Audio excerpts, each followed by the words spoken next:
I'm so glad to see you. Why is that? Bloody marvellous last night. What was I? What happened to you? Beat me up Monday or Sunday, broke my ribs, and one member of my family, I won't say his name, hit me because he thought he could do me with bad ribs, so he knew I was vulnerable, and the hospital gave me codeine last night, and because I'm on Subutex, I can't take codeine. I'm sorry, I can't breathe properly. Yes. I don't like to lie. That's all right. I appreciate you not lying. You've been to A&E a lot recently, haven't you? Yeah, I have. I just need to look in your eye. Please don't at me. Look straight ahead at me. Good. Lucky boy. Your eye's going to be all right. Look, that's not my knockout punch. It's my left hand. Yeah, well, you're holding that a bit carefully. Is that giving you a lot of pain? My knuckle's back. I had a kebab knife through that hand. Yeah. Took my knuckle off. Kebab knife, did you say? Yeah, went through there. I can see it. An enemy, believe it or not, jumped over in a kebab shop, pulled a kebab knife out. I jumped over the kebab counter and tried to grab it off him. I didn't know that was double-bladed. Yeah, they're sharp. Kebab knife's worse than a dog bite and a human bite. I've got so many scars, Doctor. Yeah. There. More. Yeah. More.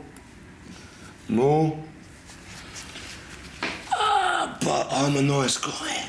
Right. I'm sorry. You can take things like ibuprofen, can't you? I've got ibuprofen, they're bloody shit. Yeah, this is stronger than ibuprofen, but it works in the same way. It should help to manage your pain a lot better. Okay, when I saw your face, I was bloody happy. Good. Well, I'm glad, Spencer. All right then, Spencer. Take care. Right. All the best. Thank you very much. No problem. Bye-bye. You're looking at the nipples. Which way are they pointing? Make sure they both go in the same direction. Okay. You're not one pointing upwards and one going downwards. Then you haven't got any nipples that are going inwards. No. And you haven't got any what we call dimpling on the skin, so that's a sort of bubble or dimple. Brilliant. OK, you've done very well. Now let's have you lying down. So once you've done that, then you proceed to the feel bit. If I'm examining a lady's breasts, I'm hoping I'm not going to find anything. But clearly, I've always got to be on the lookout for something sinister. But basically, your right hand will feel your left side and your left hand will feel the other one. If you've got to break bad news to somebody, the secret is to always give them a little bit of hope and to break it in little pieces. And you're feeling for lumps. Yes. You're feeling for things that are hard, like nutmegs. But if you find something, first thing is you don't panic. In everybody's breast, we always find that there's a little bit of breast that creeps up underneath the armpit. It's called the tail of the breast. Just a little bit of sensitivity under there. Yeah. You're doing so well. It's very, very, very, very good. Very good. The last little bits around the top here. Okay. Well, look, good news, there's no lumps. Good. Have a tissue. That was I did difficult, really wasn't it? Oh, all right. Look, It's okay. You're being a really brave soldier because having had that accident's made you, shaking you up, it's made you feel really vulnerable, hasn't it? It has indeed. I think that knowing your patients is really very important as a GP because with the time constraints, you've got to decide very quickly on in your consultation whether what that person is coming in complaining about is something very serious or it is something not so serious. Sometimes you don't get it right, but you've got to make decisions. Okay, so what do you think? There's all sorts of explanations for this. Okay. Could be a hormonal blip, which has been made worse by the shock of the accident. If you know your patients and they come in and they look desperately thin, or they look pale, or they look worried, you know that they didn't look like that the last time they came, and so there must be something wrong. It could be part of the general shake-up. That could be what's making it worse, okay? But At the moment, I don't see any reason to refer you to the breast clinic. Okay. Yeah, I've looked at you now, give you some anti-inflammatories, and we'll make a point of revisiting this in a month's time. Okay, that's fine. You're happy with that? Absolutely happy. Good. Good. Thank you.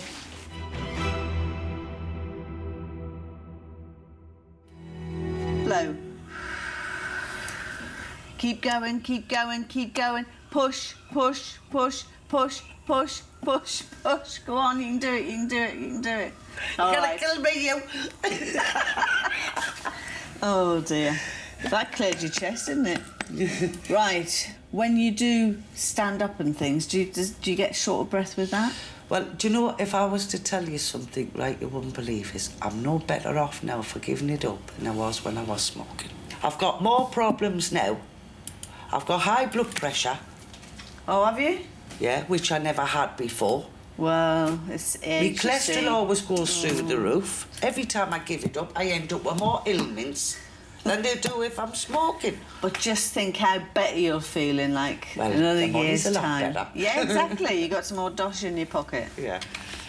I get out and about, because Yeah. in the winter I don't go out as much as I do in the No, summer. no. Mind you, if you had a better wheelchair, you might get out a bit more, mightn't you? Yeah, well, sometimes if I had a better carer. He's nearly tipped me out the wheelchair on the way here. Him. And standing there laughing, pushing the trolley. Now you're a young man. No, it's very high, dude. Get out of it. You're a bloke. You know this.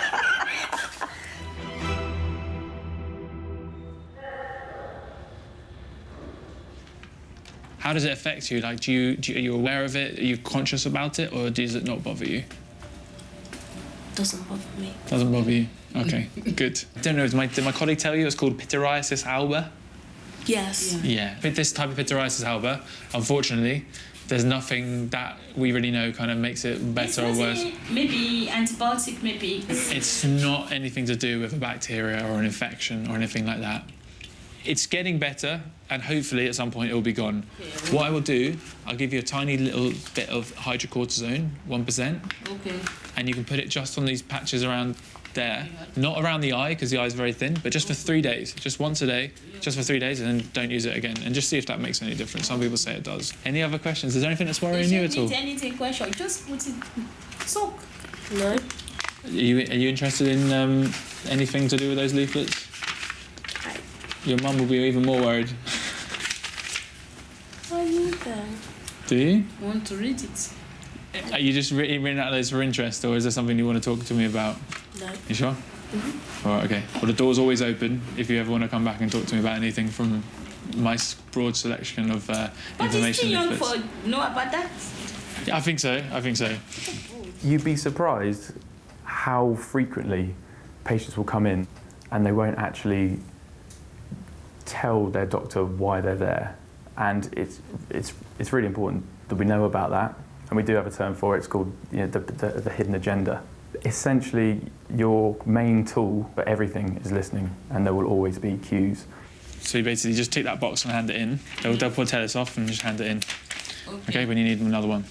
Also, the body language. If someone looks uneasy or they're avoiding eye contact, you just pick up on things. Nice meeting you. Thank you. Take care. Bye.